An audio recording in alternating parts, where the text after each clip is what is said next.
You walk in for three things: milk, bread, and the most important item, eggs. You walk out 45 minutes later with a cart full of regret you didn't plan to buy, a receipt that makes your stomach drop, and somehow you still forgot the doggone eggs.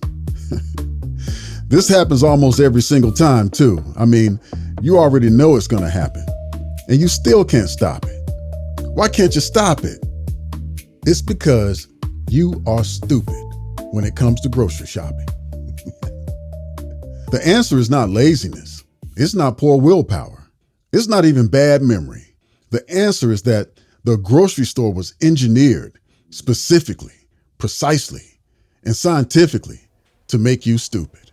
And the moment you understand how, everything changes for you. Let's start with the building itself. You walk through those automatic doors, and the first thing you notice, without noticing that you're noticing it, is that it smells incredible. Sweet smells, cinnamony smells, bready things deep fried in hot grease smells. That's not an accident. The bakery and the floral section are almost always placed at the entrance of a supermarket. Retailers figured out decades ago that pleasant smells trigger something called the approach response, a primitive neurological signal that tells your brain this environment is safe, abundant, and worth exploring. Researcher Paco Underhill spent 30 years studying consumer behavior inside retail environments, and he published his findings. In his book, Why We Buy, he documented how scent is one of the most powerful and least conscious purchase drivers in any store. Your nose fires before your prefrontal cortex even clocks the set long enough to know that you've walked inside. Now you're in the store, and you feel good like Jane. I feel good. That matters enormously because mood directly correlates to spending. When you feel good, you buy more. When you feel comfortable, you stop scanning for threats and your critical analysis filters relax. The store knew this before your car absent-mindedly dawdled into its parking space. Look down. The floor beneath you is slightly uneven in some sections, barely noticeable. Or the tile pattern shifts near premium product areas, nudging you. Brian Wansink, food researcher and former director of the Cornell Food and Brand Lab, demonstrated through multiple studies that cart speed is important. Slower carts mean longer dwell time. Longer dwell time means more items tossed in the cart. Dwell time here is kind of like the dwell time of a cleaning solution sprayed inside a dirty machine that helps you clean it out. But the only thing getting cleaned out here are your pockets, as the grocery store relieves you of all that dirty cash you're holding. Some stores use rumble strips built into the flooring to make your cart wobble just enough to slow you down near high-margin displays. And you thought you were browsing on your own terms. Nope. You were being slowed down on purpose. Now you need the milk. But where is it? Well, it's at the back of the store. Every single time. In every grocery store you've ever been in. Because milk is what marketers call a destination product. Something so essential, you'll walk the entire length of the building to get it. And while you walk, you pass hundreds of other items. The odds that at least a few of them end up in your cart increase with every step you take. And the realization about every step you take stings. I couldn't help it. By the time you reach the dairy case, you've already absorbed the visual messaging of several dozen products you were not thinking about when you walked in. This is called the decompression zone theory, first identified by retail anthropologist and consultant Herb Sorensen. The path to the essentials is never efficient. Instead, it's a journey, a curated, monetized journey. And then there are the end caps, those displays at the outside end of every aisle. Your brain reads them as a sale, but that's just a fallacy. A study published in the Journal of Marketing Research found that products placed on the end caps sell up to 5 times more than the exact same product shelved mid-aisle, even when the price is identical. You're not reacting to value in any way. You're reacting to placement.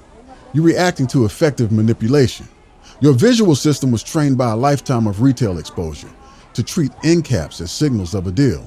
The store figured this out. It rents those spots to manufacturers for premium rates and then watches your brain do the rest for free. And then there's the eye level phenomenon. Products at eye level sell more. Products on the bottom shelves sell less. This is why the most profitable items, The store brand alternatives, the high margin snacks, the things the store most wants you to buy are positioned directly in your line of sight. The cereal your kids want is placed at their eye level, not yours. The generic brand of fat cakes is on the bottom shelf because the premium brand paid for the middle shelf. You think you're choosing, but you're being controlled and directed. Now, we can't forget about the music. There's always music. A study conducted by researcher Adrian North at Heriot-Watt University found that slow-tempo background music causes shoppers to move more leisurely through a store and spend significantly more money. In some cases, up to 38% more when compared to fast-tempo music or silence. The playlist was not chosen because the store manager likes classic soft rock, even though they might like that. It was chosen specifically to slow your internal clock and extend your time in the building. And that cart you lean on, that you form a relationship with, that anchors you to the store, well, that cart is also a weapon being used against you. The modern grocery cart is approximately twice the size it was in the 1970s. Supermarket consultant Martin Lindstrom documented this shift extensively in his research on retail psychology. A bigger cart feels empty faster. An empty cart creates mild cognitive discomfort, a subconscious nudge to fill it. At that point, you're no longer shopping with the cart, but instead you're filling a vessel screaming to be made whole. And that vessel was deliberately oversized. And if you're hungry, or at least not full, watch out. Research out of Cornell University showed that people who shop on an empty stomach buy significantly more calorie-dense foods and spend more overall compared to people who shop after eating. But your hunger is not a personal failing. It's a biological drive that hijacks your purchasing logic. Remember those delightful smells we talked about earlier? The store does not remind you to eat before you visit. The store benefits from reminding you you didn't eat before you visited. Now, let's put all of this together. You walked into a sweet-smelling environment designed to make you feel good. Fuck it. You were slowed down on the path to things that you actually need. You were visually primed, taunted, and enticed by aisle end caps to perceive value where none existed. You were guided by eye-level placement toward products chosen for their margin, not your benefit. You were acoustically sedated and seduced by slow music to keep the spell potent. You were given a cart that made you want to fill it beyond what you planned to purchase. And you might have walked in the door hungry, increasing the effectiveness of the entire setup. You weren't shopping. You were being processed, hunted. You were an ignorant target in a shooting gallery. So what does the optimized version of all of this look like? It looks like a person who walks into that same store and walks out with exactly what they came for, at a cost that does not shock them and in a time that does not drain them. It looks like someone who no longer experiences the specific dread of the checkout line total. It looks like a person who's in the store, not of the store or exploited by it. And here, we're all about systems. And here's how you build that system. First, you eat before you go in. This is non-negotiable. Even a small snack, something with protein and fat, is enough to blunt the hunger-driven purchasing response. You're not doing this for willpower. You're doing this to give your prefrontal cortex a fighting chance against your hypothalamus. Second, you make a list. And that list is organized by section, not by what you remembered in random order, by section. Produce, protein, dairy, frozen, pantry. When your grocery list maps to the physical layout of the store, you move through it efficiently and with intention. You don't wander. Wandering is how the store wins. Third, you set a dollar ceiling before you enter. You put a cap on it. Not a vague sense of roughly what you want to spend. I mean a hard number. Write it on your phone. Hold it in your hand. Set a timer to repeat it, but keep it at the front of your mind. This engages what behavior economist Richard Thaler calls mental accounting, the psychological practice of assigning concrete limits to spending categories. Without a hard number, your brain has no anchor. With one, every item becomes a decision rather than a reflex. Fourth, you shop the perimeter first. The perimeter of almost every grocery store contains the whole foods, produce, meat, dairy, eggs. The interior aisles, well, that's where you can get done in by a jack move. What's up, homie? The interior aisles are where the processed, high-margin, highly marketed products live. You don't need to avoid the interior entirely, But you get there last with a specific list and you do not browse. You go, get what you came for, put checks in boxes, and then bounce. And that's it. Fifth, you learn the store's markdown schedule. Most grocery stores discount meat on specific days.